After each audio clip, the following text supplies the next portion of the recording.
Gimana?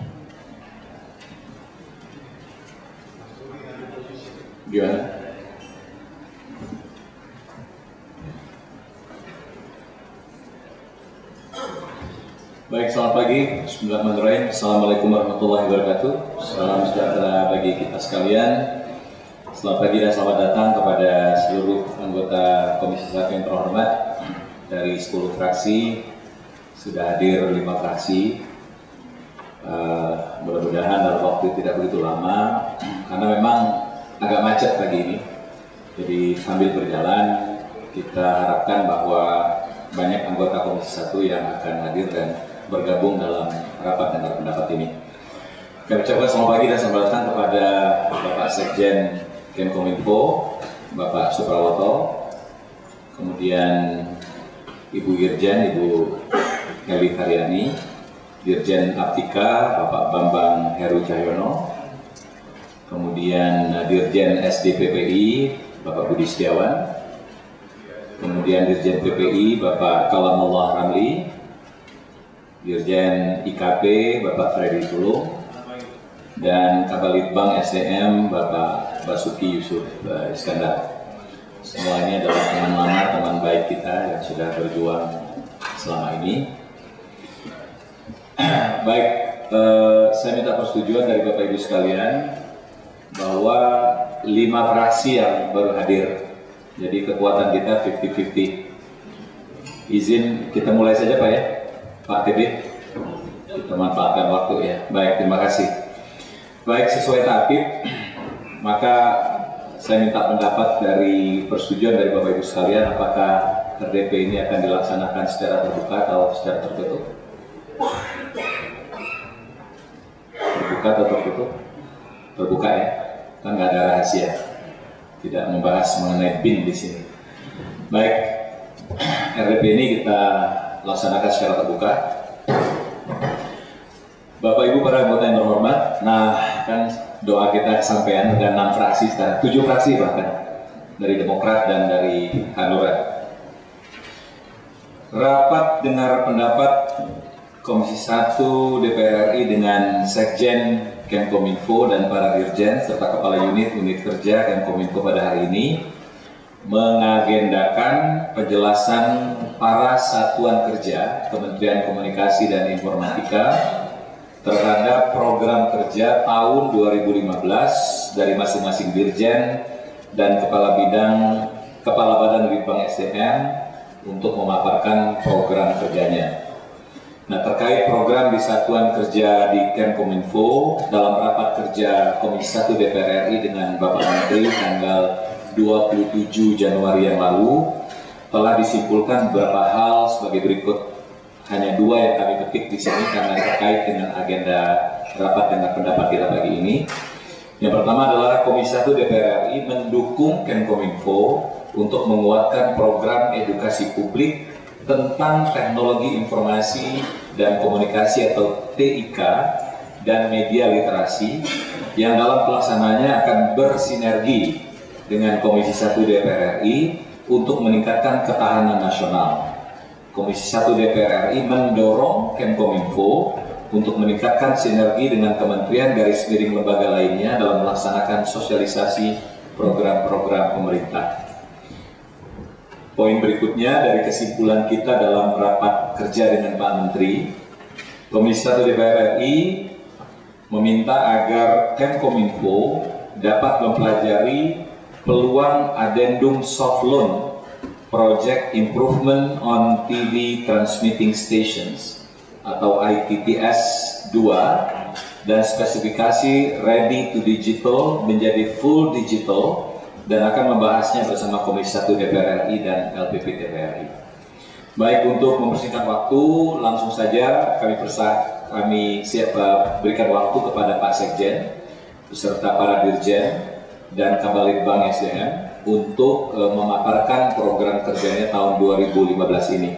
Sebelum Pak Sekjen mulai, saya minta kesepakatan kita semua bahwa RDP ini kita langsungkan sampai pukul 12. Setuju? Setuju. Silakan Pak Sekjen. Terima kasih Bapak Pimpinan. Assalamualaikum warahmatullahi wabarakatuh. Ibu-ibu anggota Komisi 1 yang kami hormati, kami akan mencoba untuk memaparkan sebagaimana undangan. Namun sebelumnya kami mohon izin Bapak Pimpinan, nanti kami akan menyampaikan secara umum, nanti masing-masing dirjen langsung gitu Pak ya. Kira-kira berapa 10 menit gitu Pak. Baik, Bapak Ibu yang kami hormati, sebagaimana undangan kami akan menyampaikan program kerja Kemenkominfo tahun 2015.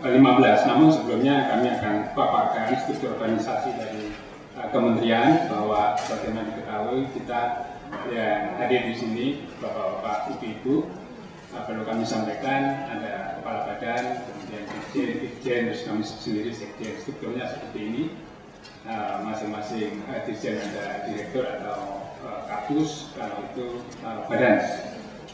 Selanjutnya perlu kami sampaikan pagu alokasi APBNP tahun 2015. Dalam DIPA tahun 2015, Kementerian Komunikasi dan Informatika mendapatkan pagu belanja sebesar 4.899.820.819 rupiah, dan sesuai dengan Surat Menteri Keuangan nomor S18MK/2/2015 tanggal 9 Februari, sebagaimana kemarin sudah disahkan, perihal perubahan pagu anggaran belanja KL dalam APBNP tahun 2015, Kementerian Komunikasi dan Informatika mendapat tambahan alokasi sebesar 70 miliar rupiah yang diperuntukkan untuk pengembangan SDM berbasis kompetensi, sehingga total pagu belanja Kementerian Komunikasi dan Informatika pada tahun 2015 adalah sebesar 4.920.820.819 rupiah, yang berasal dari 4 sumber pendanaan yang dijabarkan sebagai berikut. Rupiah murni sebesar 1.229.326.907.000 rupiah. Kemudian yang kedua, penerimaan negara bukan pajak atau PNBP sebesar 1.950.284.980.000 rupiah.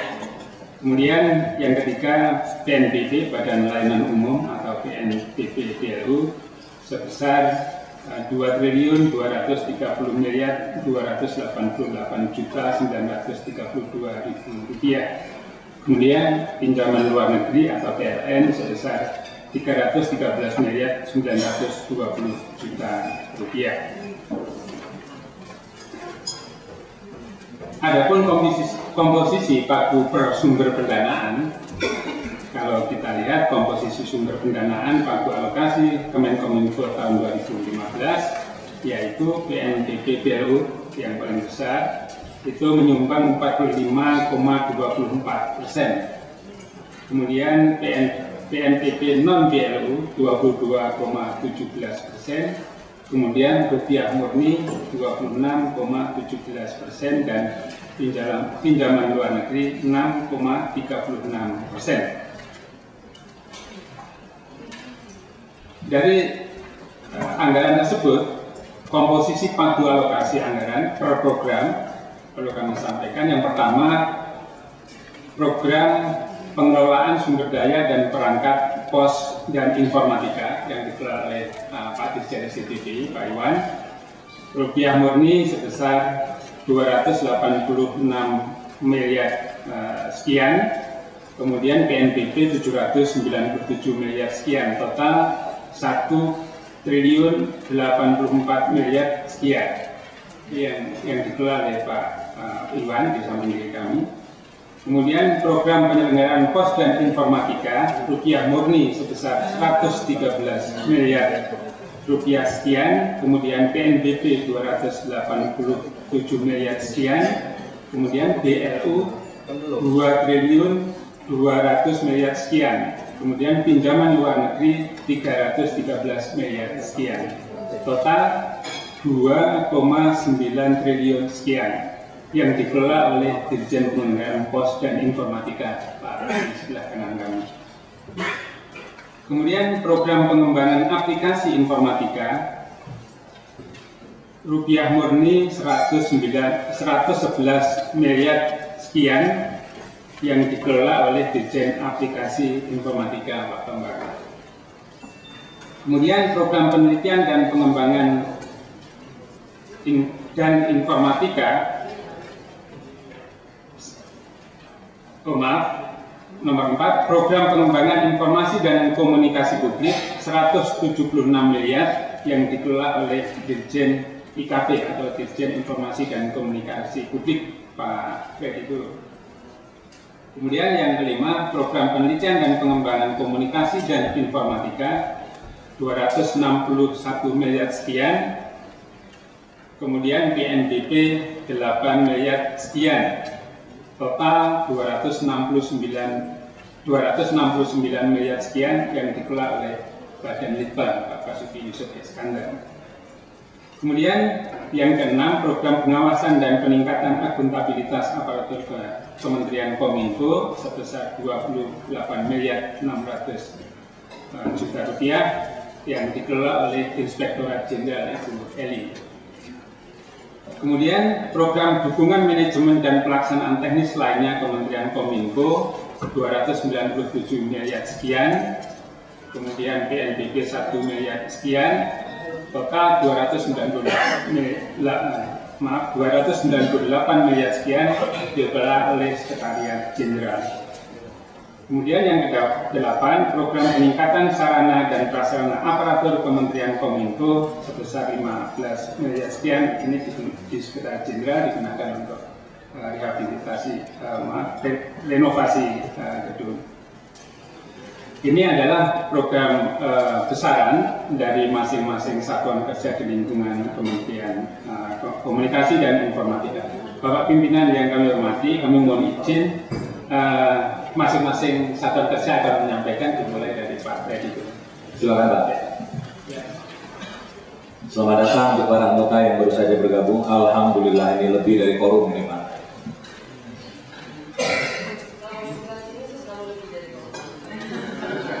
Maksudnya apa sebelah sini ini? Siap, makasih.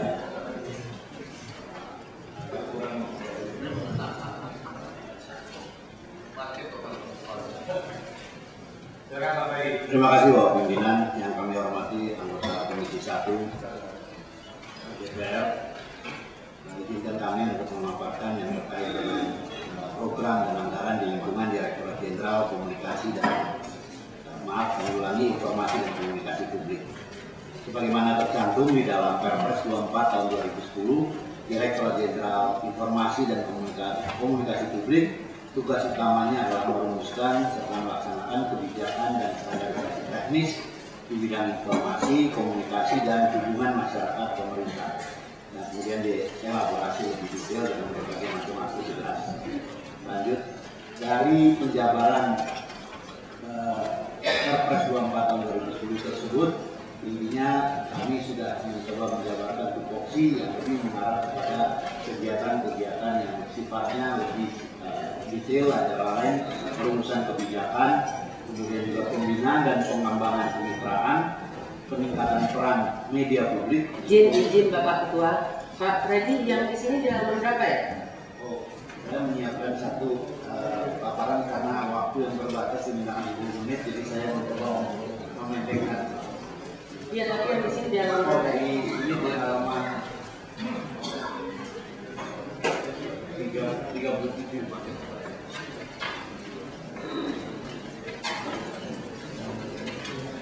Halaman berapa? 37. Oke. Lanjut. Nah, kira-kira saya langsung masuk kepada sasaran strategis dan indikator kinerja utama berdasarkan tugas yang diberikan. Tugas kami yang pertama adalah meningkatnya penyebaran dan pemerataan pemanfaatan informasi publik, antara lain melalui penyediaan konten informasi yang disampaikan kepada pemerintah daerah. Ini intinya adalah penyebaran informasi kepada publik melalui media online, elektronik, cetak, dan lain sebagainya. Kemudian juga satuan hitungannya adalah jumlah lembaga sosial yang menerima konten-konten, presentasi tingkat pertumbuhan industri konten, khususnya dalam hal ini konten-konten berbasis edukasi. Bagaimana diketahui bahwa pada konteks sekarang ini konten tersedia bahkan secara overload, tetapi minimnya konten-konten berbasis edukatif. Kemudian juga jumlah regulasi dasar untuk penyebaran pemerataan informasi di dalam konteks pemberdayaan penyediaan informasi oleh masyarakat maupun oleh mitra-mitra kerja strategis. Di samping itu kami juga memiliki kewajiban untuk meningkatkan akses masyarakat terhadap informasi publik, antara lain presentasi dihitung melalui penyediaan media center di daerah, kemudian presentasi kerjasama dan kemitraan yang efektif dalam rangka penyebaran informasi. Bagaimana diketahui kami bekerja sama dengan berbagai pihak, mitra strategis, organisasi kemasyarakatan, organisasi keagamaan, organisasi kepemudaan, profesi, dan lain sebagainya di dalam konteks diseminasi informasi.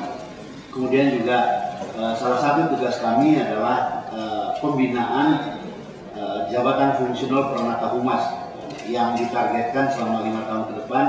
Kami harus menyiapkan tidak kurang dari 12.000 tenaga profesional di bidang kehumasan pemerintah melalui pembinaan jabatan fungsional Permata Humas. Lanjut, berdasarkan ini adalah struktur organisasi di Direktorat Jenderal Informasi. Kami ada 5 direktorat. Pertama, Direktorat Komunikasi Publik, Direktorat Pengolahan dan Penyediaan Informasi, Direktorat Penyediaan Media Publik, Pengelolaan Image Media Publik, kemudian Direktorat Kemitraan Komunikasi, dan terakhir Direktorat Layanan Informasi Internasional. Lanjut, kalau mengacu kepada anggaran 2014, total pagu kami adalah 161,6 miliar dan realisasinya adalah sebesar 123,7 miliar, sehingga total penyerapan sekitar 95% lebih. Lanjut, dengan anggaran tersebut capaian yang bisa kami laksanakan antara lain advokasi percepatan implementasi Undang-Undang Keterbukaan Informasi Publik, utamanya melalui dorongan untuk terbentuknya pejabat pengelola informasi dan dokumentasi di 34 kementerian, 41 lembaga negara, 30 provinsi, 172 kabupaten, dan 60 kota. Ya, ini yang sudah kami capai.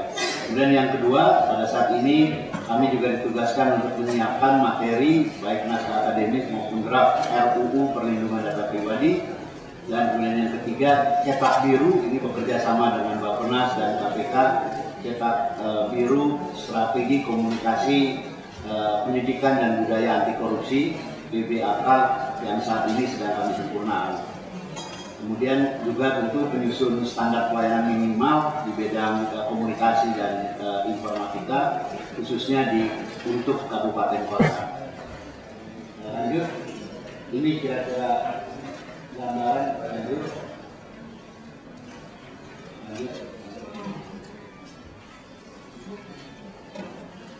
Program kerja di 2015. Kami mencoba untuk mempertajam antara lain pertama penyusunan strategi komunikasi utamanya terhadap agenda pemerintah terkait dengan isu kedaulatan pangan, sektor energi, kelistrikan, dan sektor kemaritiman. Dan lagi ini intinya adalah membantu menyusun strategi komunikasi untuk kemudian digunakan sebagai patokan di dalam rangka melakukan edukasi publik kepada masyarakat.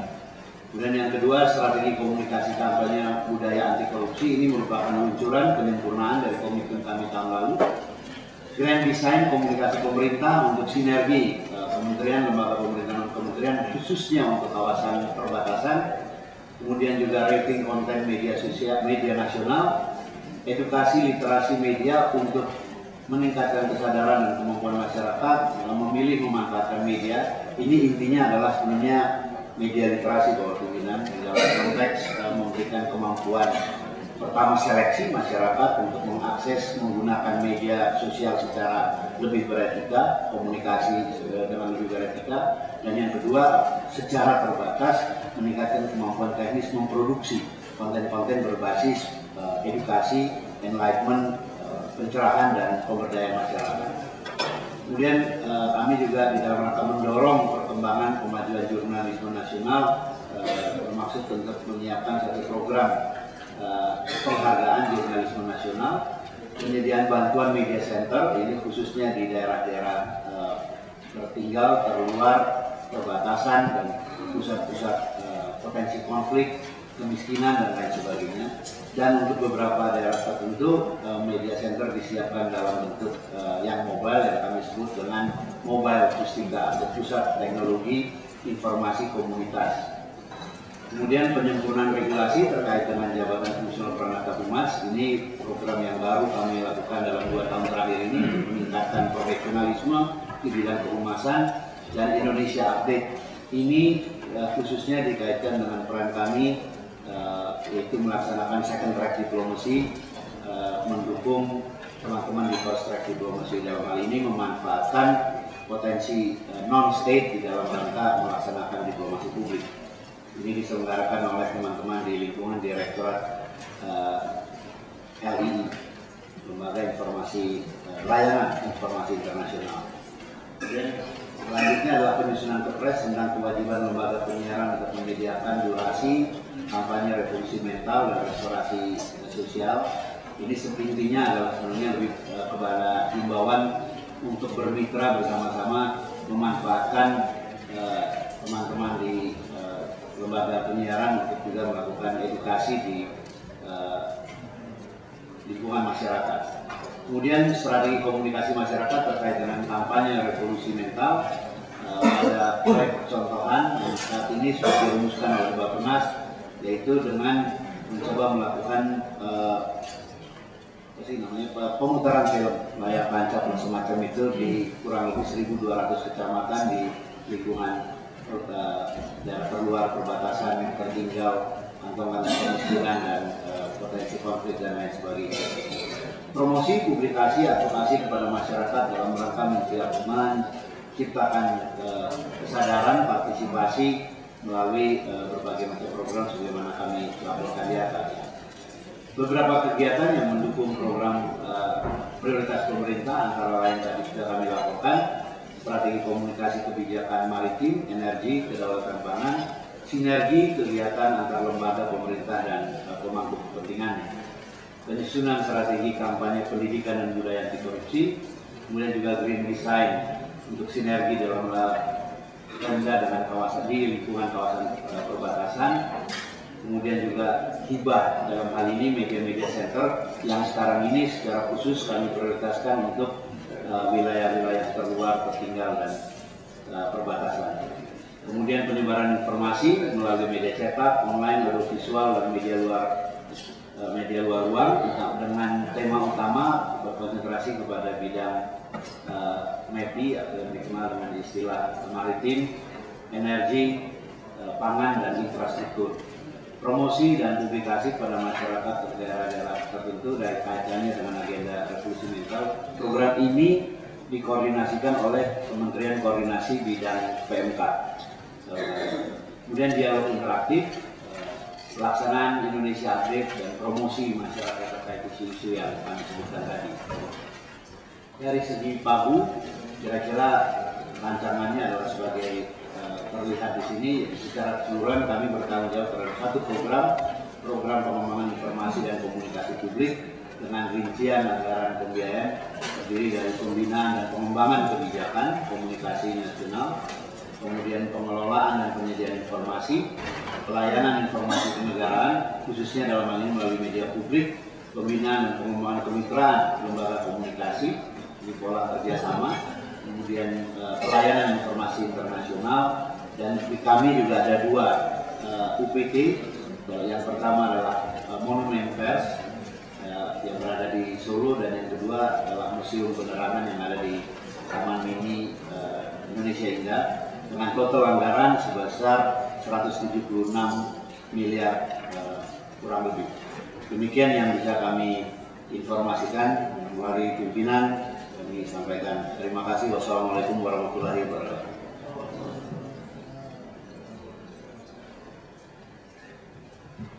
Pimpinan, yang ditayangkan ini nampaknya kan meliputi seluruh Direktorat Jenderal. Kayaknya dari sekretariat belum menerima seluruhnya. Baru berapa Direktorat Jenderal? Baru dari Badan Bank, kemudian satu lagi dari sumber daya Yang lainnya kami belum dengar dari satu. Baru 2 dirjen yang memberikan secara terpisah, yang lainnya itu ada di dalam bundel bersama ini. Oh yang ini? Nah, gitu. Ya. Silakan Pak Iwan. Terima kasih pimpinan. Assalamualaikum warahmatullahi wabarakatuh. Selamat pagi, salam sejahtera bagi kita semua. Yang kami hormati Bapak Pimpinan dan anggota Komisi 1 DPR RI. Komisi 10. Kami akan menggunakan paparan yang terusannya tadi Pak Sekjen yang mulai halaman 8 Bapak Ibu sekalian. Walaupun kami juga sudah sampaikan, cuma ini paparan yang mungkin banyak yang sendiri itu banyak ilustrasi gambar saja. Mulai dari halaman 8 yang paparan utama. Halaman 8 sampai nanti halaman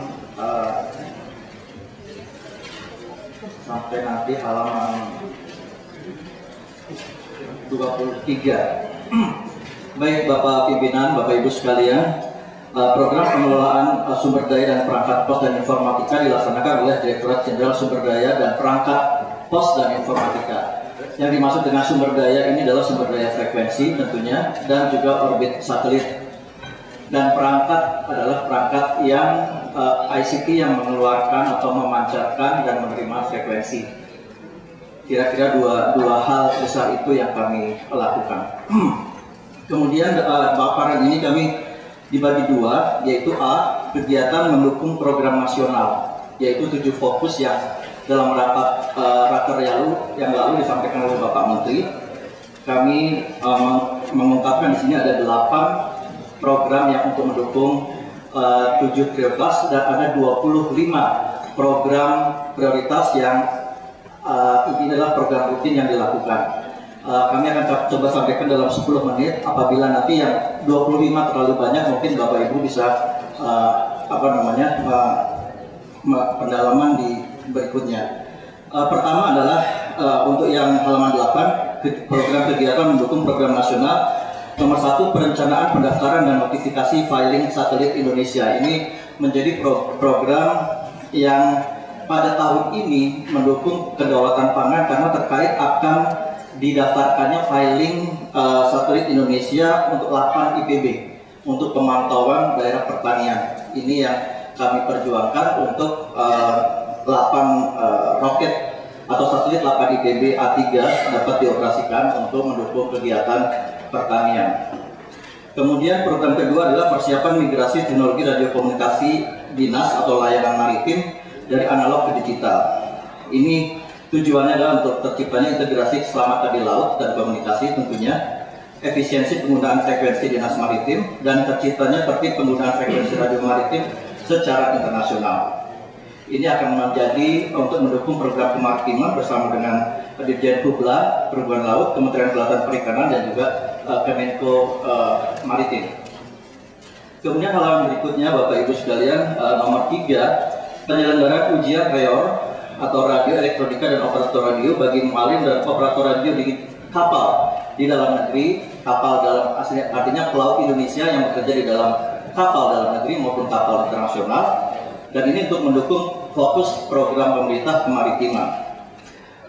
Intinya adalah meningkatkan daya saing operator radio kita, orang Indonesia yang bekerja di dalam negeri maupun di luar negeri.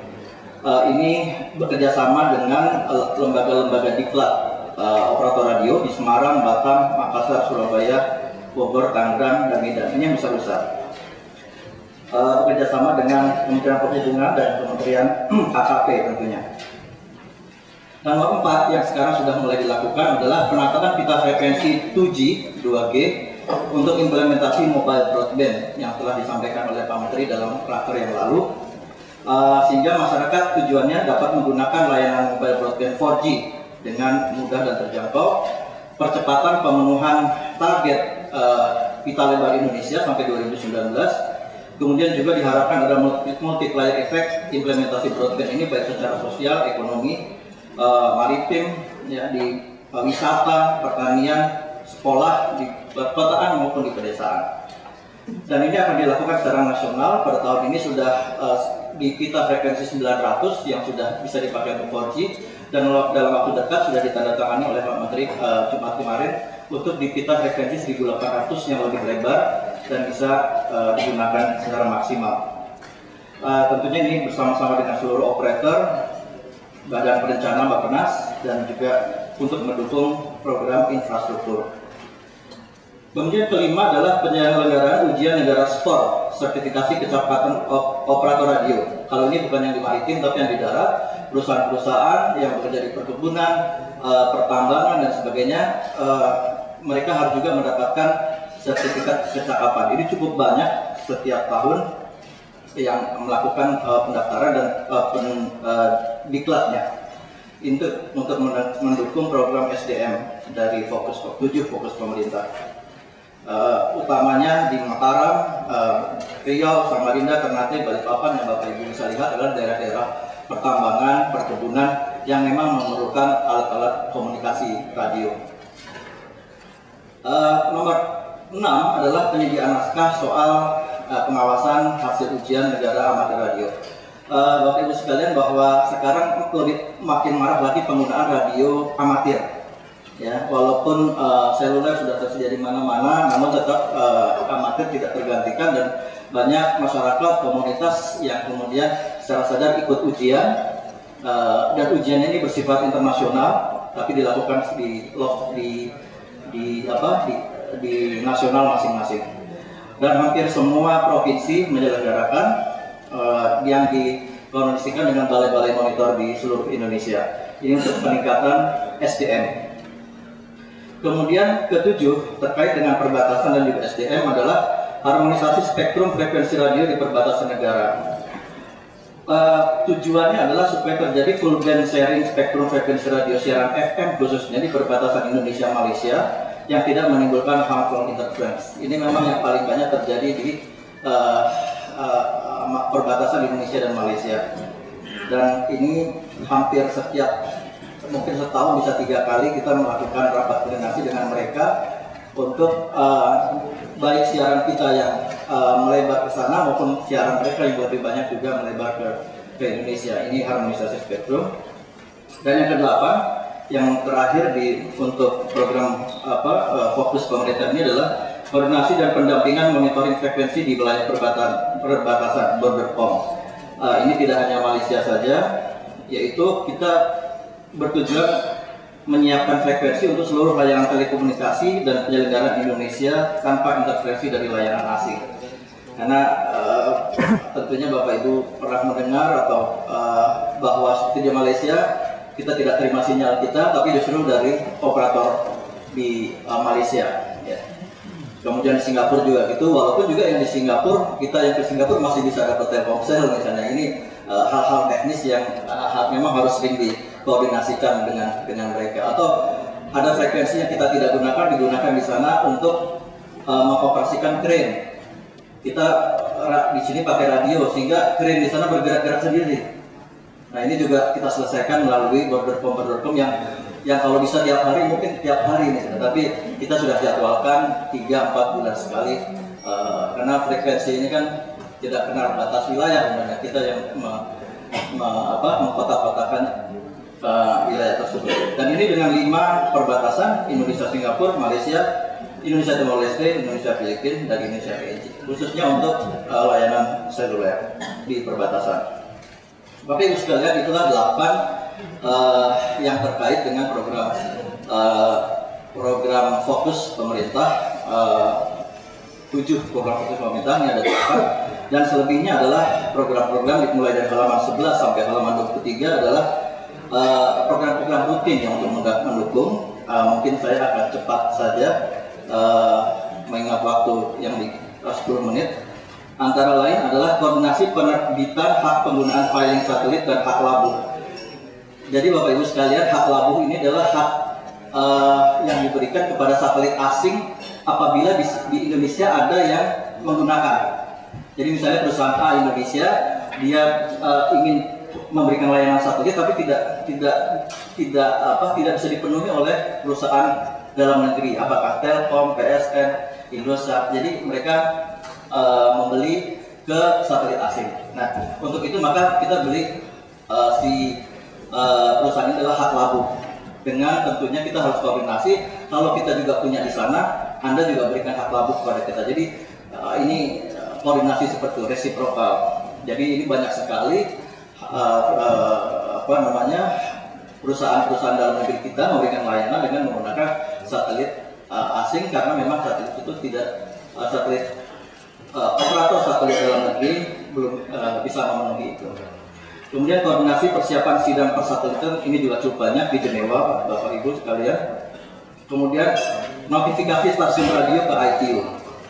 Jadi Bapak Ibu sekalian, pada intinya setiap ada frekuensi digunakan, katakanlah Bapak Ibu sekalian membuat radio amatir, kemudian ditabur di 90,5 misalnya.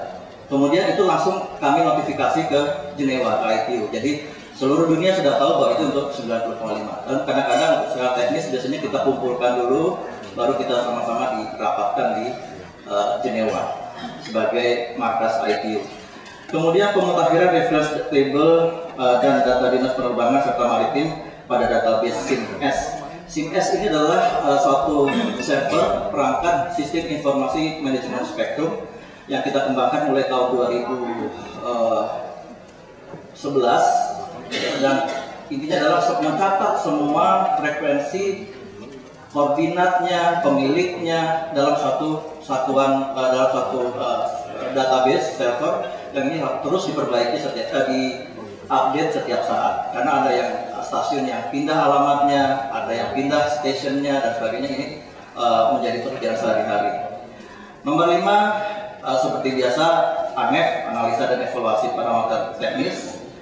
Nomor 6 adalah penyusunan SOP izin spektrum frekuensi penerbangan maritim berbasis e-licensing. Ini juga nomor 6 Bapak Ibu sekalian sebagai upaya untuk memberikan kemudahan kepada masyarakat untuk mendaftar atau memohon frekuensi menggunakan secara online, e-licensing yang kita sudah bisa laksanakan di komputer Ibu Bapak sekalian, baik di rumah, di kantor dan sebagainya. Kemudian perkuatan pelayanan perizinan ISN untuk bidang maritim, penyiaran, penerbangan dan satelit. Ini juga pekerjaan rutin sehari-hari. Kemudian ada bimbingan dan koordinasi teknis bagi frekuensi radio bagi pengguna layanan dinas maritim dan penerbangan. Ini juga pekerjaan rutin sehari-hari. Pelaksanaan kemudian kita beralih nomor 9 ini mulai pada perangkat, Bapak Ibu sekalian. Pelaksanaan lembaga sertifikasi produk, sertifikasi alat dan perangkat telekomunikasi. Ini bekerjasama dengan Badan Standarisasi Nasional dan lain-lain dengan KAN untuk mengakreditasi lembaga untuk mensertifikasi produk. Kemudian program dukungan penelitian pengembangan produk telekomunikasi radio cuaca, radio nelayan, bekerjasama dengan universitas, ya. Ada UNHAS, UI, UGM yang kita seleksi untuk memberikan produk-produk penelitiannya. Nomor 11, penyusunan persyaratan teknis alat dan perangkat akses radio. Ini juga merupakan pekerjaan rutin karena teknologi ini bergerak begitu cepat sehingga aturan-aturan menteri atau aturan dirjen yang dulu ini harus setiap saat siap untuk disempurnakan bergantung dengan perkembangan teknologi. Kemudian penyempurnaan pengetahuan teknis penggunaan pita frekuensi mobile broadband. Nomor 12, nomor 13 identifikasi pita wireless, pita frekuensi untuk wireless bridging. Ini nomor 13 ini terkait dengan internasional, Bapak Ketua, karena semakin banyak teknologi, kemudian semakin banyak tuntutan, frekuensi mana lagi yang dipakai, frekuensi yang lebih tinggi, katakanlah lebih dari 100 giga, ini setiap saat harus kita kaji. Ya tentunya secara real kita belum pakai, tapi tetap saja ketika proposal itu datang dari seluruh internasional, maka kita harus mengkaji. Jangan-jangan kita sudah pakai atau dipakai untuk tujuan lain dan seterusnya.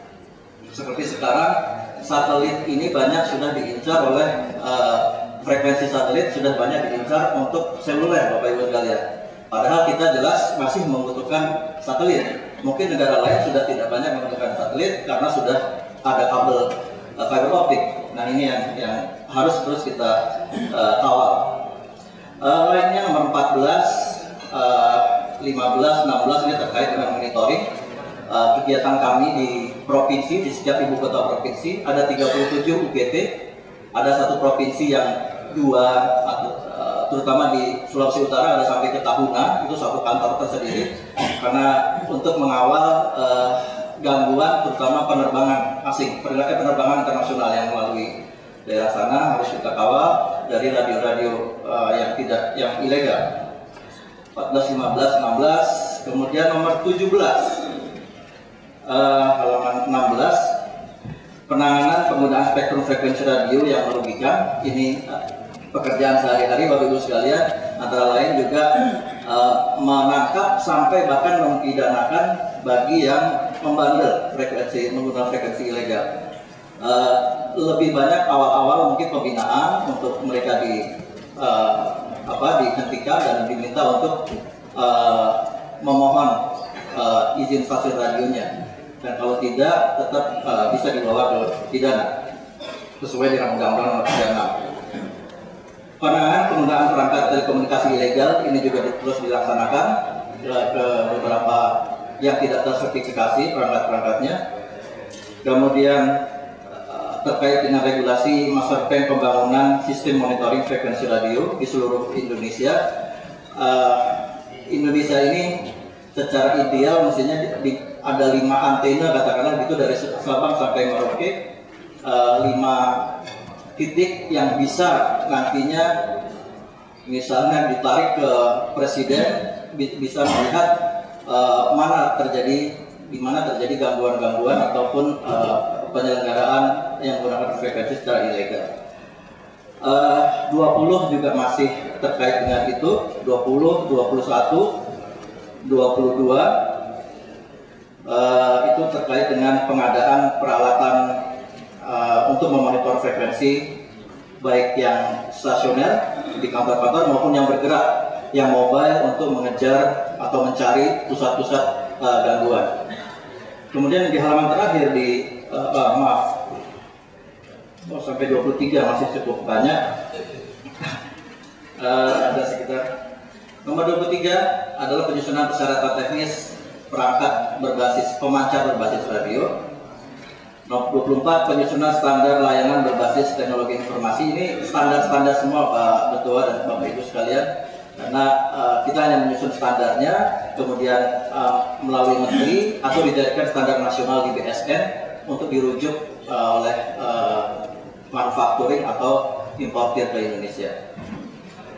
26, 27, 28 ini persiapan laboratorium dan seterusnya untuk menunjang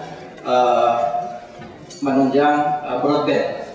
Ya, akan datang nanti akan banyak perangkat-perangkat yang masuk dan tentunya harus disertifikasi. Selebihnya adalah sosialisasi penerapan, kita mendukung budaya anti korupsi dan seterusnya. Sampai halaman 19 yang menjadi masih ada. Halaman sekarang yang C adalah kegiatan bersifat sosialisasi. Ini terkait dengan sosialisasi penggunaan frekuensi tentunya. Kami juga tentunya memerlukan dukungan Bapak Ibu sekalian ke daerah. Misalnya ada di daerah mungkin mohon atensi di daerah Jawa Timur yang kita kenal dengan Tapal Kuda. Itu kan tempat approachingnya Udayana, bukan Udayana, Ngurah Rai. Itu di situ dan itu banyak sekali radio yang mereka menyelenggarakan karaoke di udara. Jadi luar biasa dan mengganggu penerbangan ketika akan approach. Para pilot bisa mendengar ketika komunikasi dengan tower, bisa mendengar masuk ke. Nah ini kami mengadakan sosialisasi kepada mereka, tapi biasanya kan ini frekuensi kan punyanya Gusti Allah katanya. Bapak nggak bisa begitu. Jadi hal-hal semacam ini yang akan melakukan cukup banyak di daerah sana, kemudian juga di daerah Batam, karena juga di situ dengan Sangi dan yang itu terutama yang krusial. Kita lakukan kegiatan yang sifatnya sosialisasi, baik itu berupa loka karya kalau bersama dengan asosiasi, konsultasi publik, kemudian workshop, temu vendor. Temu vendor ini terkaitan sebentar lagi kita akan menerapkan di 2017 PKDN Ketua tingkat kandungan dalam negeri untuk yang 4G.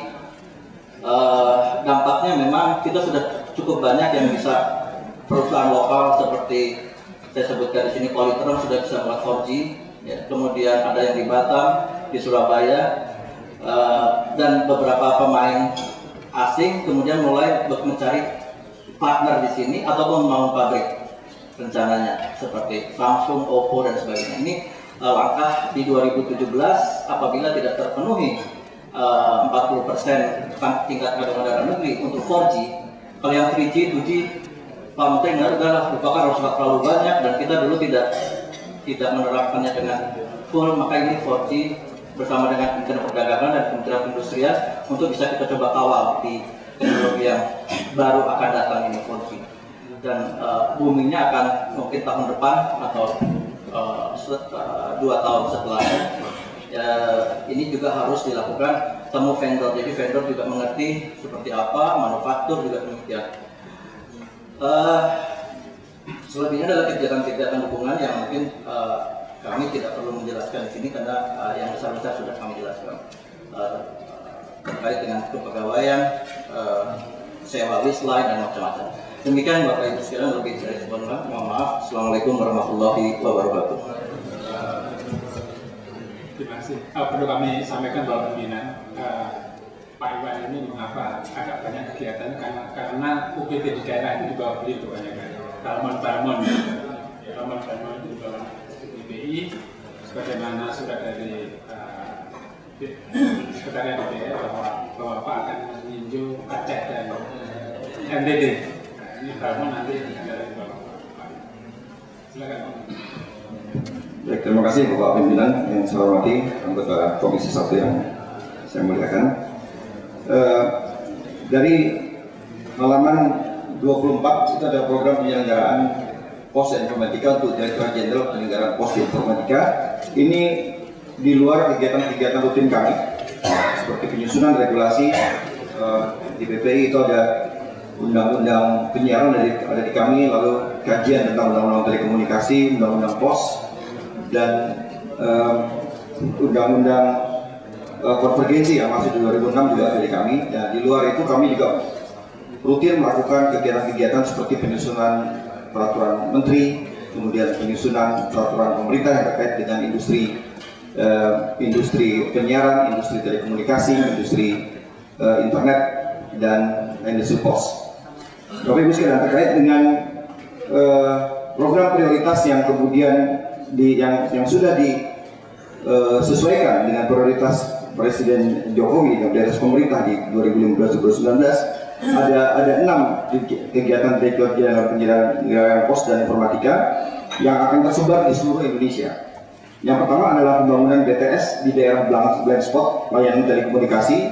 Di tahun 2015 akan kami bangun di 125 lokasi, yang 50 diantaranya targetnya adalah perbatasan Kalimantan sesuai dengan arahan dari pimpinan, dari Pak Menteri dan dari Presiden. Jadi, dan kami sudah bekerja sama dengan Kementerian Kelautan dan Perikanan, kemudian juga dengan Badan Intelijen Negara, karena ada permintaan dari Badan Intelijen Negara juga untuk menyediakan sarana komunikasi di perbatasan Kalimantan utamanya, dan juga dengan Pemda-Pemda. Lokasi 125 belum kami pastikan sampai dengan bulan ini, karena masih dalam proses koordinasi dengan Kementerian Kelautan dan Perikanan, dengan BIN dan dengan Pemda-Pemda, dan juga dengan operator. Jadi sangat tergantung sekali dari kesiapan infrastruktur listrik misalnya, karena kalau tidak ada listrik berarti kita harus menyediakan sarana pusat pembangkit energi yang lain yang memungkinkan BTS kita bisa tetap mengudara melayani 24/7. Kemudian yang kedua ada penyediaan akses internet. Akses internet kita lebar di 800 lokasi di 2015 berdasarkan target 5 tahunan kami. Di setiap tahun kami akan membangun 800 lokasi akses internet kita lebar, sehingga dalam 5 tahun akan terbangun 4.000 akses internet peta lebar. Data yang masuk kami sudah terima dari Kementerian Pendidikan dan Kebudayaan, misalnya sampai saat ini ada 10.473 SMA dan SMK. Ya. Dan dari Kementerian Kelautan dan Perikanan juga sudah masuk, kemudian dari Kementerian Kesehatan juga masuk untuk pelayanan e-health. Berikutnya untuk maritim juga, untuk lokasi desa nelayan dan pertanian yang telah terlayani akses dan internet, itu akan kami bangun di 20 lokasi untuk 2015, dan Kementerian Perikanan kami itu adalah Kementerian Kelautan dan Perikanan, Kementerian Pertanian, dan Pemda. Kemudian lokasi Rusunawa yang terlayani internet ini juga terkait dengan program Nawacita Presiden yang ingin menyediakan akses lokasi di seluruh Indonesia untuk rakyat. Untuk Rusunawa saja itu ada 20 lokasi tahun ini 2015, dan kami dalam hal ini bekerja sama dengan Kementerian Perumahan Rakyat dan Kementerian Perumahan Rakyat PU, atau Kementerian PU dan Perumahan Rakyat PUPR. Kemudian Bapak Ibu sekalian, ada lokasi pemancar LPP TVRI yang akan kita update terkait dengan kegiatan ITTS fase kedua. Ada di 24 lokasi, ini lokasinya sudah fix, sudah ditentukan. Mulai dari Aceh, di Langsa, Sabang, Sinabang, kemudian di Sumatera Utara, mulai dari Padang Sidempuan, Gunung Sitoli, Pandai Sikat, Gunung Ompong, Kijang, Natuna, Dapu Singkep, maaf, ini masuk ke Riau Kepulauan, Kijang, Natuna, Dapu Singkep, Tarempa.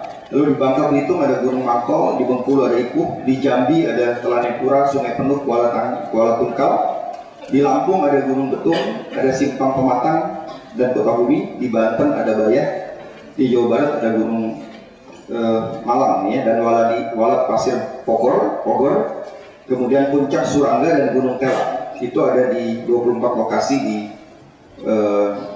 Aceh, Sumatera Utara, Pulau Riau, Bangka Belitung, Bengkulu, Jambi, Lampung, Banten, dan Jawa Barat. Untuk 2016 nanti kita akan membangun sisanya sebanyak 36 lokasi. Kemudian yang keenam, yang terakhir adalah lokasi Tugu Pos, karena Tugu Pos ini adalah tanda kedaulatan. Kita akan bangun di 12 lokasi di tahun 2015, mulai dari Kaltim di Mahakamulu, Longtari, lalu di Long Pahangai, lalu di Kaltara juga di Nunukan, di Sebatik. Ada dua, itu lagi di Yubis Onggong, di Kaltara lagi ada Simanggaris, di Kaltara lagi ada Sebatik Timur, ada Sebatik Utara, lalu di NTT ada Malaka, Kalalima Timur, lalu di NTT ada Rate Endau, Rote Barat Daya, masih di NTT ada di Alor, di Kupang, dan di Timur Tengah Utara, di TTU.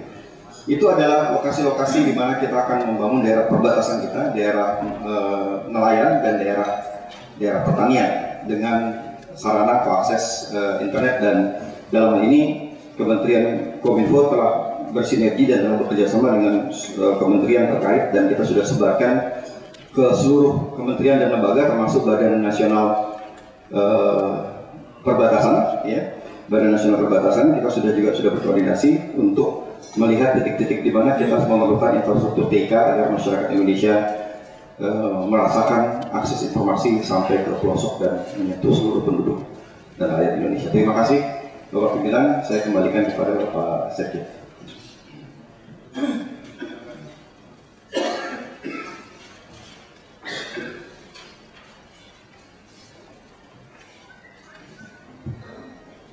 Terima kasih.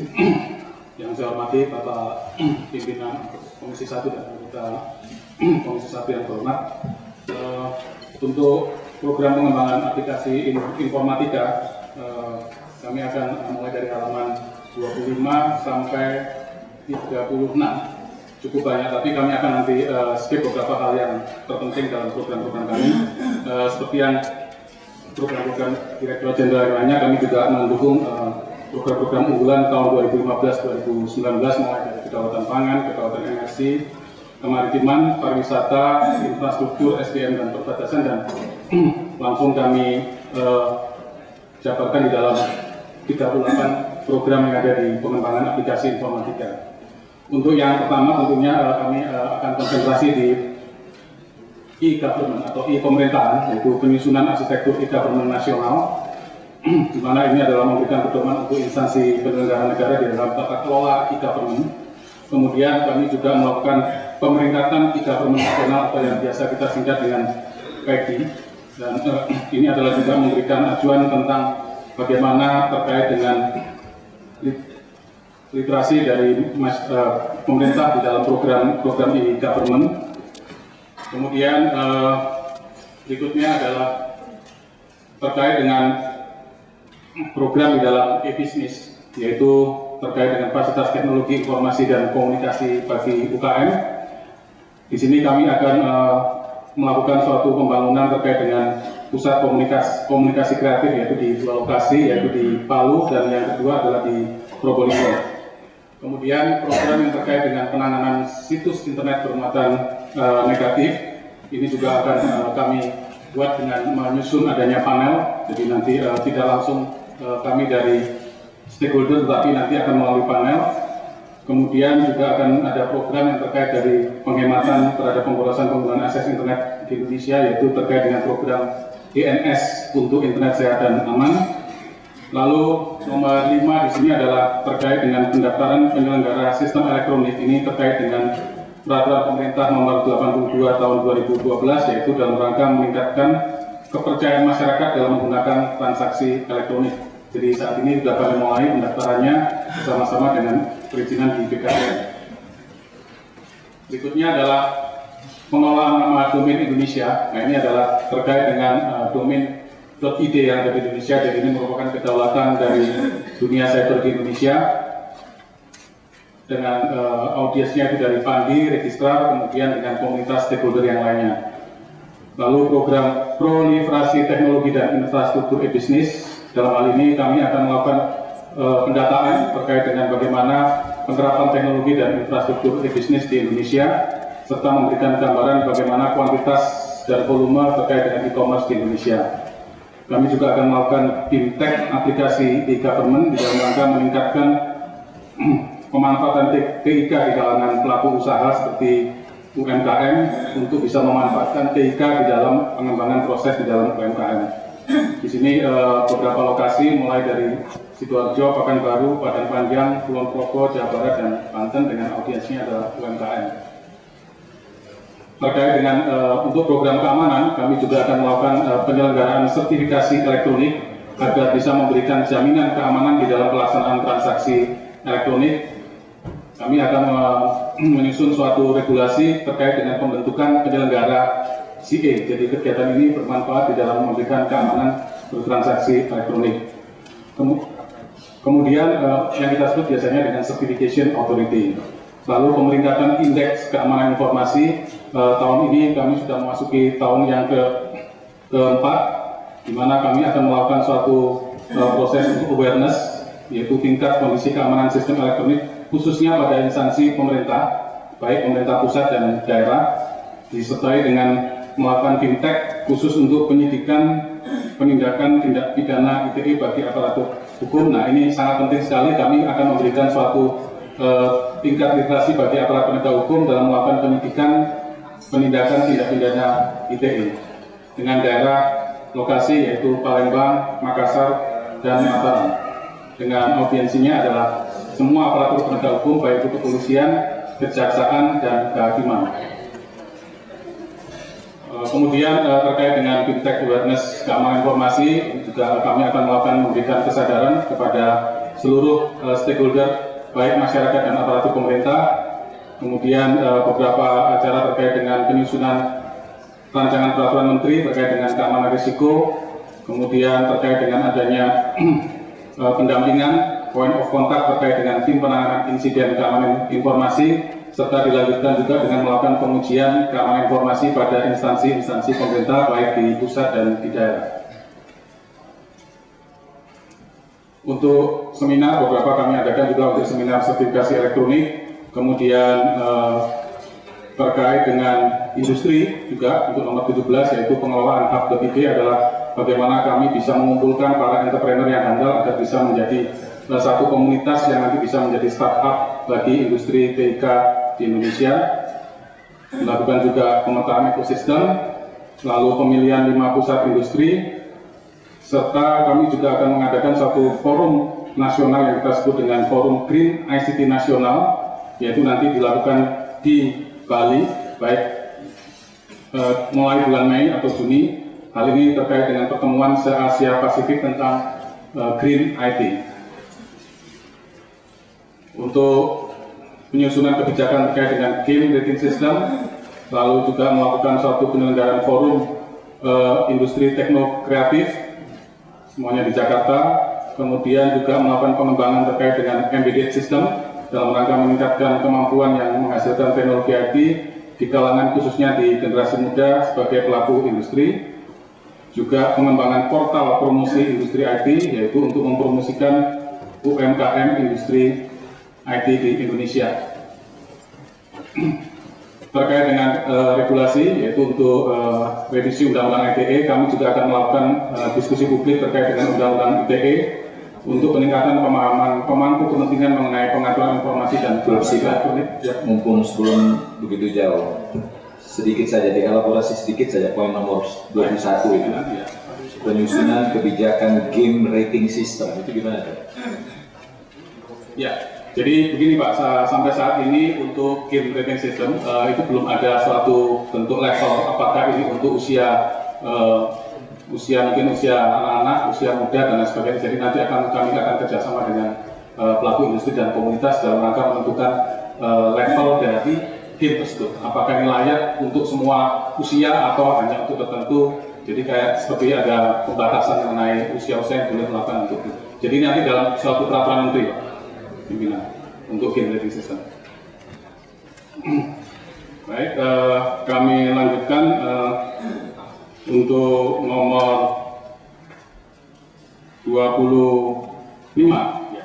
Jadi mengenai diskusi publik mengenai Undang-Undang ITE, PPPSE dan permen turunannya dengan lokasi itu nanti di Batam, Medan, Jambi, Jepara, Sanggau, Kalimantan Barat, Purwokerto, Pekanbaru, Surabaya. Jadi audiensinya adalah pelaku usaha, aparat penegak hukum, akademisi, aparatur pemerintah, BUMN, dan BUMD. Jadi ini nanti sifatnya multi stakeholder. Kemudian penyusunan dan pembahasan RUU perubahan Undang-Undang ITE, ini adalah nanti dalam rangka merevisi Undang-Undang ITE dengan tim antar kementerian dan DPR.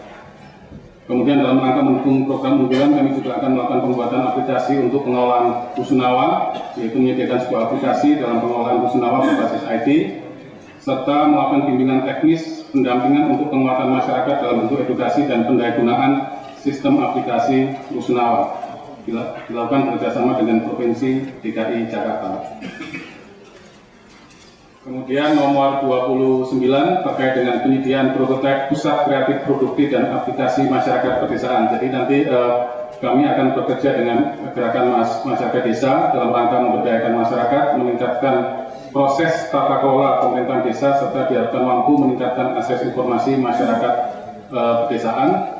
Lokasi nanti beberapa di Jawa Barat dan di Lampung dengan audiens aparat desa dan masyarakat di daerah pedesaan. Nomor 30, penyediaan prototipe pusat komunitas kreatif produktif dan aplikasi masyarakat perbatasan. Ini adalah dalam rangka untuk memberdayakan masyarakat di daerah perbatasan, dalam rangka meningkatkan tata kelola pemerintahan desa di perbatasan.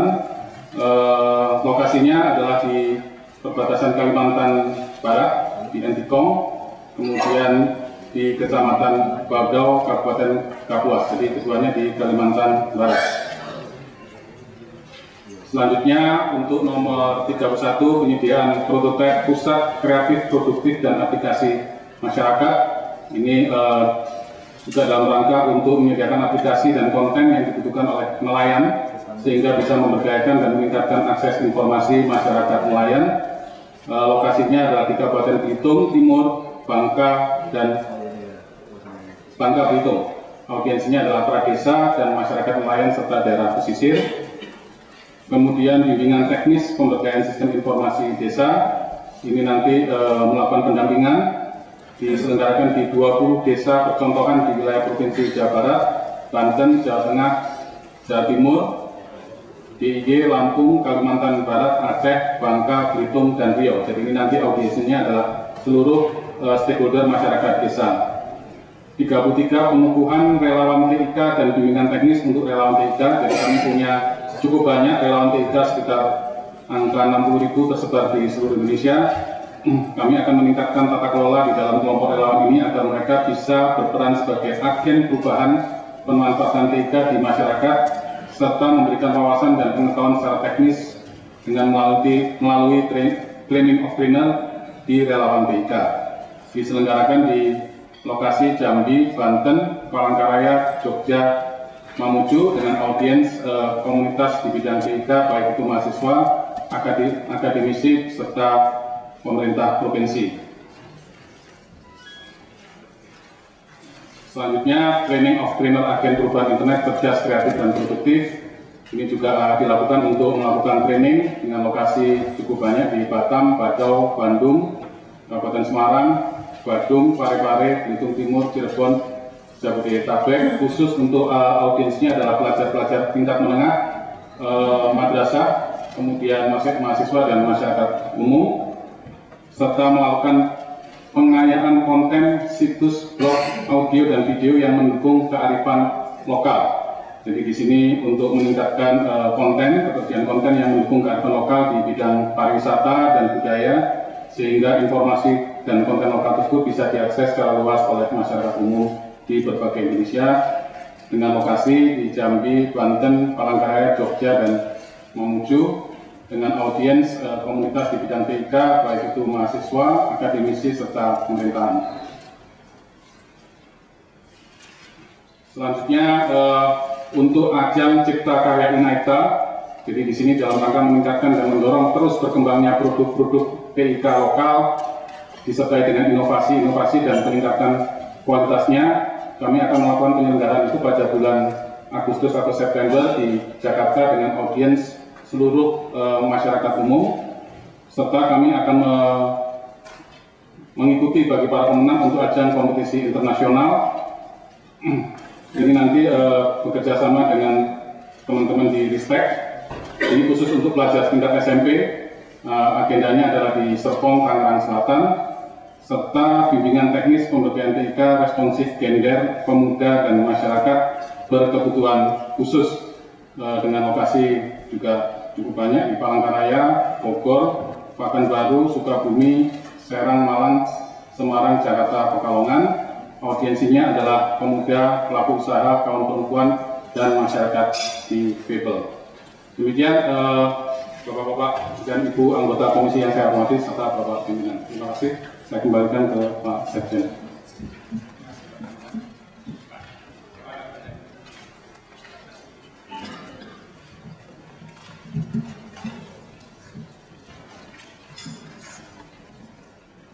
Yang kami hormati Bapak Ketua DPR dan anggota Dewan yang kami hormati. Assalamualaikum warahmatullahi wabarakatuh. Bapak dan Ibu sekalian, untuk mendapatkan gambaran yang lebih komprehensif, izinkan saya menyampaikan dalam bentuk PowerPoint yang sudah kami siapkan dan mudah-mudahan sudah ada di depan Bapak dan Ibu sekalian. Ibu dan Bapak sekalian, saya kira untuk bidang Badan Litbang SDM terdiri dari dua bidang tugas utama, yaitu penelitian dan pengembangan bidang Kominfo, dan yang kedua adalah pengembangan SDM bidang Kominfo. Next. Yang pertama adalah bidang penelitian. Yang kami lakukan dan rencana kami lakukan adalah survei indikator TIK. Masih survei indikator TIK yang intinya ini adalah berbagai macam survei termasuk radio, televisi, TIK yang basis atau objek surveinya adalah rumah tangga. Dan ini survei akan kita lakukan di 33 provinsi. Nilai strategis dari survei indikator TIK ini, Ibu Bapak dan sekalian, kita pernah mengalami masa-masa di mana kita merasa bahwa indikator TIK kita lebih tinggi dari yang disampaikan di dunia internasional. Tapi pada saat itu memang umumnya mereka merefer pada lembaga-lembaga survei internasional, tidak merefer pada kita. Sehingga sejak tahun 4-5 tahun lalu survei indikator ini kita lakukan di Indonesia dan kita sendiri melakukan, sehingga mereka punya referensi nasional tentang informasi tentang indikator Indonesia. Yang kedua yang kami lakukan juga survei kebutuhan informasi masyarakat dan opini publik yang meliputi juga 32 provinsi seluruh Indonesia, dengan tujuan pada dasarnya adalah mencari opini-opini yang berkembang di masyarakat. Ini yang opini yang berkembang di masyarakat ini kita godok, dan harapannya itu bisa menjadi masukan bagi kebijakan publik untuk bidang Kominfo. Masih di bidang penelitian, next. Ini yang kita lakukan pertama adalah kajian awal model pengembangan pemanfaatannya, kajian penelitian tentang TIK dan model pemanfaatannya di kalangan masyarakat dan petani dan nelayan. Ini sedang seiring dengan kebijakan pemerintah sekarang, di mana fokus pada pelayanan petani dan juga pelayanan nelayan, sehingga kita berikan suatu masukan-masukan untuk penetrasi TIK atau intervensi pemerintah dalam bentuk pelayanan TIK bagi petani dan nelayan. Kedua adalah kajian awal pengembangan industri pertahanan di bidang telekomunikasi dan untuk maritim. Ibu dan Bapak sekalian, saya selaku eksekutif juga duduk di Dewan Riset Nasional, dan dalam Dewan Riset Nasional ternyata untuk bidang pertahanan ini kebutuhan akan riset-riset di bidang TIK semakin menonjol. Salah satu yang kita kolaborasi dengan konteks TIK, dengan konteks pertahanan, yang kita perlukan di sini adalah melakukan suatu semacam probing dulu terhadap kebutuhan TIK untuk sektor maritim dan pertahanan. Dan salah satu yang kita simpulkan adalah sementara ini adalah kita melakukan riset produk mengenai radar over the horizon, radar jangka panjang. Ini masih dalam proses pembahasan dengan konteks pertahanan di Dewan Riset Nasional. Kemudian penelitian struktur industri dan peluang usaha penyiaran, jadi merupakan evaluasi terhadap kebijakan perizinan frekuensi penyiaran. Ini memang sementara ini arah Bapak Menteri bahwa ada arah kebutuhan frekuensi itu terbatas, sehingga tidak setiap permohonan izin harus dipenuhi, tapi dengan satu kriteria yang tegas. Barangkali ini akan kita lihat potensi-potensi wilayah yang untuk izin penyiaran, apakah marketnya sudah siap dan segala satunya siap. Jadi tujuan studi itu. Yang keempat, kajian pemetaan industri konten dan aplikasi Indonesia. Bapak dan Ibu yang kami hormati, bahwa pemetaan industri dan industri konten dan aplikasi Indonesia itu salah satu yang mempunyai prospek yang sangat tinggi. Pada tahun yang lalu kita sudah melakukan pemetaan terhadap industri perangkat, dan sekarang akan kita lanjutkan dengan potensi industri konten dan aplikasi yang pada dasarnya adalah merupakan industri kreatif. Next, berikutnya. Terima kasih. Penelitian tentang peran RPP, RRI dan TVRI sebagai penjaga gerbang gatekeeper informasi di wilayah perbatasan. Kemudian yang keenam, kajian pemuatan broadband di wilayah perbatasan. Ketujuh, studi pengembangan model pola pembicaraan antara pusat dan daerah dalam rangka integrasi infrastruktur jalan dan infrastruktur telekomunikasi pasif. Ibu dan Bapak sekalian, saya kira gagasan ini kita runding bersama dengan Dirjen PPI yang menginisiatif adanya ducting bersama, sehingga misalnya ambisi kita untuk tahap jangka pendek ini agar fiber optik semua operator bisa dijadikan satu ducting, tidak perlu Telkomsel sendiri bikin sendiri, Excel sendiri begitu. Dan jangka panjang kita juga mengharapkan nanti di luar sektor telekomunikasi, misalnya PAM dan juga telepon, ini bisa kita satukan. Nah, ini akan kita lakukan studi mengenai kerjasama kemitraan antara pemerintah pusat dan pemerintah daerah, terutama mengenai pengembangan benefit sharing dan cost sharing. Next. Ini yang untuk pengembangan SDM. Yang akan kami jelaskan adalah mengenai penyusunan rancangan SKKNI dan updating SKKNI. Kedua, penyelenggaraan sertifikasi SKKNI bagi angkatan kerja muda dan UKM. Fasilitasi akselerasi pembentukan LSP, lembaga survei profesi. Kemudian yang keempat, penyelenggaraan pelatihan dan sertifikasi aparatur negara pusat dan daerah. Penyelenggaraan Tridharma Perguruan Tinggi di STM Yogyakarta. Penyelenggaraan beasiswa S2 dalam dan luar negeri. Kemudian yang terakhir atau yang ketujuh, penguatan literasi dan komunikasi bagi ibu rumah tangga, anak-anak dan kalangan difabel. Next. Dan untuk penyusunan rancangan SKKNI ini dan updating SKKNI untuk bidang kominfo selama ini sudah tersusun dan disahkan oleh Kementerian Naker sebesar sejumlah 22 yang meliputi bidang ICT, kemudian humas, komunikasi, dan juga penyiaran dan juga pos. Ya. Nah, untuk tahun 2015 kita akan menyusun, yang menyusun mungkin inisiasinya bisa dari pemerintah, juga bisa dari masyarakat. Jadi sementara ini kita memfasilitasi, dan yang menetapkan sebagai satu SKKNI adalah Kementerian Tenaga Kerja. Next.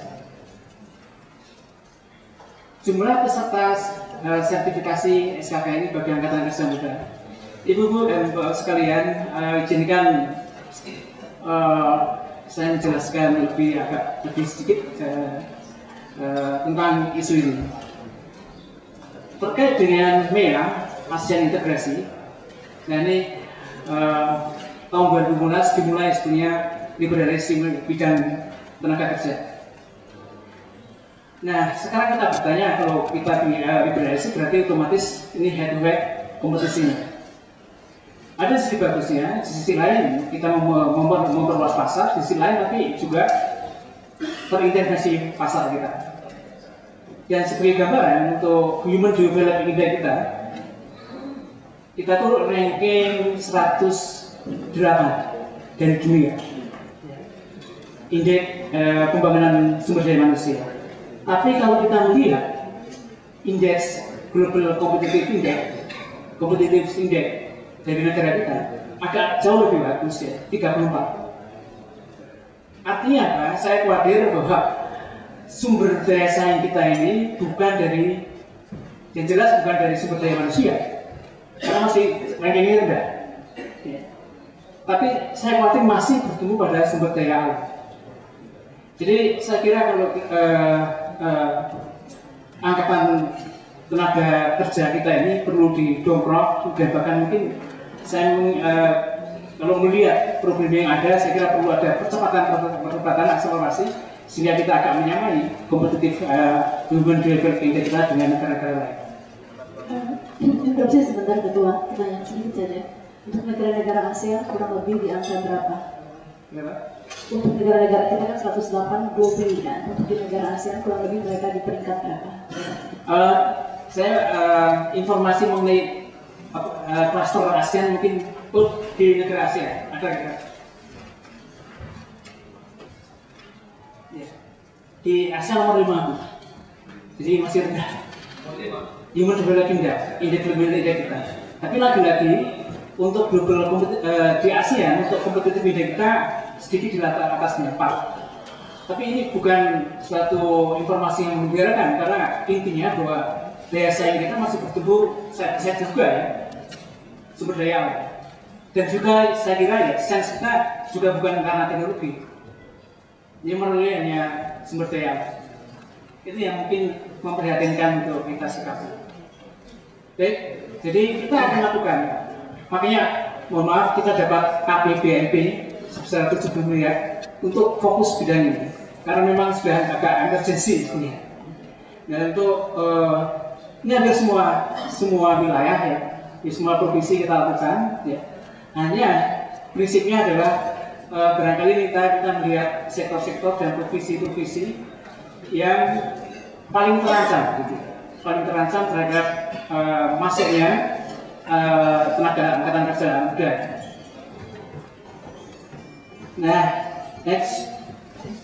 sebelumnya masih sebelum. Nah, untuk angkatan untuk kerja muda ini fokus kita adalah untuk UKM kita, Pak. Ya. Dan juga untuk tenaga kerja yang sampai saat ini belum beruntung mendapatkan satu pekerjaan. Intinya sasarannya adalah SKKN ini adalah kita menciptakan daya saing dengan melakukan budaya sertifikasi di kalangan tenaga kerja kita atau di kalangan profesi kita. Saya kira ini yang sangat penting karena kita merasa belum memerlukan sertifikasi karena selama ini masih inward looking. Kalau kita sudah outward looking, barangkali nanti budaya sertifikasi menjadi suatu keunggulan besar. Yang kedua adalah proteksi. SME adalah proteksi. Next. Yang ketiga adalah fasilitasi asuransi pembentukan lembaga sertifikasi profesi.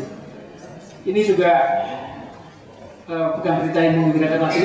Saya harus sampaikan juga bahwa di Indonesia LSP atau lembaga sertifikasi yang bertugas memberikan sertifikasi kepada angkatan usia muda itu, karena sertifikasi bukan diberikan oleh Kominfo tapi lembaga sertifikasi ini baru jumlahnya 2 ya, di bidang TIK dan 1 di bidang komunikasi. Masih dibutuhkan minimal 15 LSP dan 22 unit untuk 22 unit kompetensi bidang Kominfo. Ini sasaran kita untuk tahun ini. Diharapkan LSP akan terbentuk pada tahun 2015 untuk mewadai asesmen bagi para peserta uji kompetensi. Kita sudah melakukan satu upaya-upaya sosialisasi sehingga ada letter of intent ya, dari 4 LSP yang akan memasuki dan saya kira sangat diperlukan kehadirannya di Indonesia. Jadi kan sebenarnya LSP akan menjadi peningkatan jumlah LSPI menjadi debottlenecking karena ini report kalau kita keluarkan SKKN ini yang verifikasi adalah mandatory ini tapi LSP-nya belum memadai sehingga ini menjadi suatu debottlenecking upaya yang debottlenecking. Next. Penyelenggaraan fintech aparatur negara pusat dan daerah intinya kita membina untuk bidang komunikasi fintech blog budaya dokumentasi. Yang satu yang bidang TIK adalah CIO ya. Sejumlah 1.450 orang dengan lokasi seperti yang tertera dalam slide. Next. Nah, kami laporkan Bapak dan Ibu Dewan yang terhormat bahwa kita mempunyai suatu sekolah tinggi yang MMTC yang dulunya adalah lembaga diklat tapi sekarang sudah mendapat izin sejak tahun lalu menjadi sekolah tinggi. Ini konsekuensi dari sekolah dari lembaga training dari sekolah tinggi ini membawa upaya-upaya khusus yang kita lakukan. Nah. Next. Penyelenggaraan beasiswa S2 dalam dan luar negeri jumlahnya 215 orang di tahun 2015. Ini sayang yang untuk dalam negeri 200 orang, sedang yang luar negeri terpaksa kita kurangi yang menjadi 15 orang karena budget constraint ya, ada reduction dari cost ya. Padahal ini juga sangat perlu dalam jangka panjang untuk mendidik angkatan kerja muda kita untuk menguasai bidang teknologi informasi. Program studinya masih basicnya adalah CIO dan kedua adalah ilmu komunikasi. Next. Di bidang literasi kompetensi ini kita memfokuskan pada ibu rumah tangga, anak-anak dan kalangan disabilitas. Kenapa ibu rumah tangga Bapak dan Ibu sekalian? Sekarang penggunaan internet ya, di kalangan anak muda ini saya kira perlu pendampingan. Ya. Saya kira sudah tahu masalah apa yang terjadi ini. Tapi untuk pendampingan anak-anak itu sendiri harus didampingi orang yang mengerti. Ini yang sepertinya ibu-ibu kita ini kebanyakan ya, maaf ini masih agak kurang mengerti TIK. Sehingga perlu kita berikan wawasan atau literasi tentang TIK. Kemudian difabel ini juga sasaran kelompok masyarakat yang mestinya punya hak juga, punya hak juga atas perkembangan teknologi dan meningkatkan taraf hidupnya melalui perkembangan teknologi TIK. Yang ketiga adalah anak-anak untuk mendorong penggunaan internet secara sehat dan aman. Next. Terima kasih. Wassalamualaikum warahmatullahi wabarakatuh. Ya, kami hormati Bapak Pimpinan, demikian karena kami di Kesekjenan dan Irjen hanya supporting, sebab itu kami sampaikan, kami kembalikan kepada pimpinan. Terima kasih. Terima kasih Pak Sekjen, para Dirjen dan Pak Kabaritbang atas penjelasannya yang makan waktu kurang lebih 1 jam. Bapak Ibu sekalian, para anggota Komisi 1, dari penjelasan para Dirjen tadi, paling tidak ada 3 kesimpulan penting yang saya perhatikan. Pertama, bahwa banyak program-program yang dikelola oleh para Dirjen yang bisa disinergikan dengan kegiatan-kegiatan dari anggota Komisi 1, baik semasa reses maupun tidak. Saking banyaknya, dari meja pimpinan saya mengusulkan agar pembahasan mengenai program-program yang bisa disinergikan ini kita bahas dalam suatu forum, bisa itu forum tersendiri lagi, dan bisa juga kita melakukan konseling khusus. Karena kalau menurut saya, membahas program-program yang disampaikan oleh para Dirjen tadi, tidak mungkin kita bisa lakukan dalam waktu sejam 2 jam, sedangkan itu banyak kaitannya dengan kepentingan kita bersama. Jadi saya mengusulkan, apakah selama masa reses atau setelah masa reses, kita adakan konseling khusus dengan dirjen-dirjen terkait dalam pengelolaan dan kerjasama penyelenggaraan dari program-program tersebut. Itu usul dari saya. Yang kedua, dari penjelasan para dirjen tadi, kita melihat kemudian memetakan belum banyak program-program yang dikelola oleh Kemenkominfo ini terkait dengan TIK yang beririsan dengan kementerian-kementerian lembaga yang lain. Sebagaimana yang kita ketahui bersama pada waktu pembahasan RAPBNP tahun anggaran 2015 dari mitra-mitra Komisi 1, hampir seluruhnya Pak Sekjen memasukkan anggaran dan kegiatan untuk TIK. Hampir semuanya. Pasti ada anggaran atau plot program untuk TIK. Tapi setelah kami mendengarkan penjelasan dari para dirjen tadi, belum banyak yang beririsan langsung. Yang beririsan malah bukan dengan mitra Komisi 1, seperti misalnya dengan Kementerian Perikanan, KKP ya, kemudian kementerian-kementerian lain. Tapi ketika kita berbicara program terkait TIK yang bersentuhan dengan intelligence, dengan sandi negara, dengan pertahanan, belum banyak yang kami dengar tadi. Sedangkan kami ketika melakukan pembahasan kemudian persetujuan mengenai anggaran dari kementerian lembaga tersebut mengenai TIK, itu semuanya mengarah ke seolah-olah ada kerjasama nanti terkait rapat dengan Kemenkominfo. Nah, oleh karena itu menurut kami harus ada sesi khusus lagi nih ketika kita berbicara kolaborasi dari Kemenkominfo dengan kementerian lembaga lainnya.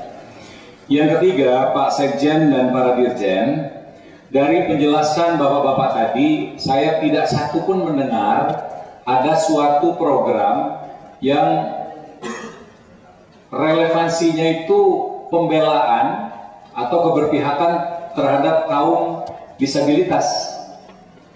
Jadi akses TIK kepada kaum disabilitas ini saya tidak pernah dengar dari jabaran pemaparan dari para dirjen tadi. Sedangkan saat ini masuk dalam prolegnas di Komisi 8 itu ada RUU mengenai disabilitas. Jadi kaum disabilitas ini memang harus kita berikan pembelaan, keberpihakan agar mereka tidak menjadi warga negara kelas 2 bahkan kelas 3. Sedangkan kebutuhan seluruh lapisan masyarakat tidak terkecuali mereka terhadap TIK itu sudah tidak bisa ditawar. Walaupun mereka itu kaum disabilitas, tapi penggunaan gadget, ya, tersentuhan mereka terhadap TIK itu hampir sama dengan kita, bahkan lebih tinggi. Nah, dari program-program tadi hampir tidak ada program yang mengarah kepada pembelaan atau keberpihakan kepada kaum disabilitas. Itu catatan dari kami. Baik, sudah ada 8 pertanyaan ya yang sudah terdaftar. Jadi langsung saja kita berikan kesempatan kepada para anggota yang sudah mendaftar. Di sini ada 8 orang. Saya berikan waktu masing-masing 3 menit untuk mempersingkat waktu untuk menyampaikan pertanyaan, pendalaman dan sejenisnya. Yang pertama kepada Bapak Muhammad Safrudin atau Pak Rudi Bojo dari PAN. Silakan. Saya interupsi Ketua. Ya. Apa yang Pak Ketua sampaikan, prinsip saya setuju. Namun barangkali kita tidak perlu membuat sesi khusus yang terkait dengan program dan kegiatan Kominfo disesuaikan dengan kegiatan anggota Komisi 1. Saya usul begini, Pak Ketua. Sesi khusus itu mungkin sesi khusus yang sifatnya teknis tapi tidak anggota. Dari pihak Kominfo bisa mengirimkan orangnya yang bisa mengkoordinasikan seluruh program dan kegiatan di setiap Direktorat Jenderal, lalu berkoordinasi dengan sekretariat. Sekretariat sudah punya data, nama dan dapilnya. Kemudian nanti disesuaikan dengan jadwal pelaksanaannya. Biar di antara mereka saja yang kemudian berkoordinasi secara teknis. Kita nanti kalau membuat forum lagi ataupun seniring lagi, mungkin bukan pada level itu kita bicara. Ya, kalau sudah masalah teknis implementasi, biar saja mereka mungkin punya tim pelaksananya dengan sekretariat kita untuk mengkoordinasikan mengenai teknis pelaksanaannya. Saya usul seperti itu. Jadi tidak ada perlu sesi tersendiri anggota dengan mereka para pimpinan di Kementerian Komunikasi dan Informatika. Terima kasih pimpinan. Terima kasih Pak Gamari, saya rasa usul yang baik, ya cocok saya rasa ya. Saya tadi mengusulkan considering agar supaya kita bisa melakukan eksplorasi yang lebih mendalam. Tapi usulan dari Pak Gamari saya rasa bisa kita laksanakan. Ya Pak Ambasador. Pimpinan yang saya hormati, Assalamualaikum warahmatullahi wabarakatuh. Berkaitan dengan tadi yang dibicarakan, usulan dari Bapak Pimpinan. Tadi kan Bapak Pimpinan punya usul yang baik sebenarnya. Bagaimana kita anggota dan para direkturat terkait ini duduk melihat ya kan program-program apa yang bisa melibatkan DPR RI dan juga fungsi pengawasan langsung dari DPR RI. Karena begini, program-program yang tebal ini saya sudah tandai semua, banyak sekali kaitannya untuk kepentingan publik dan masyarakat.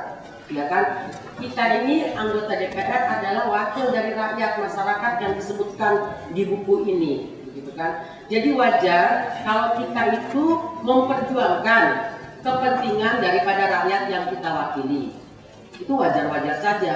Dan waktu kita disumpah, memang sumpah kita begitu untuk memperjuangkan dapil kita.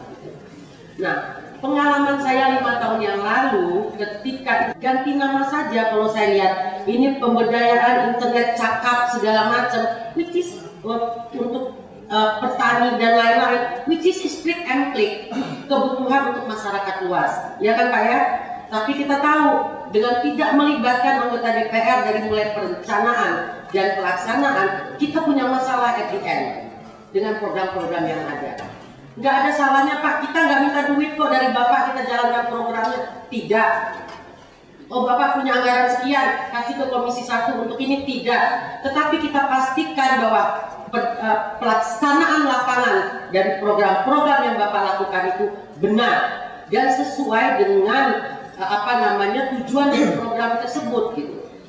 Jadi itu aja sebenarnya Pak, bukan kita mau spying programnya Bapak, tidak. Kita membantu Bapak nggak mungkin ngawasin program-program Bapak di daerah. Apalagi saya lihat Pak Ketua, benar yang Pak Ketua katakan tadi bahwa sebanyak ini program yang saya lihat di buku ini, itu tidak program Kominfo sendiri, tetapi berkaitan dengan departemen lain. Semuanya berkaitan dengan departemen lain.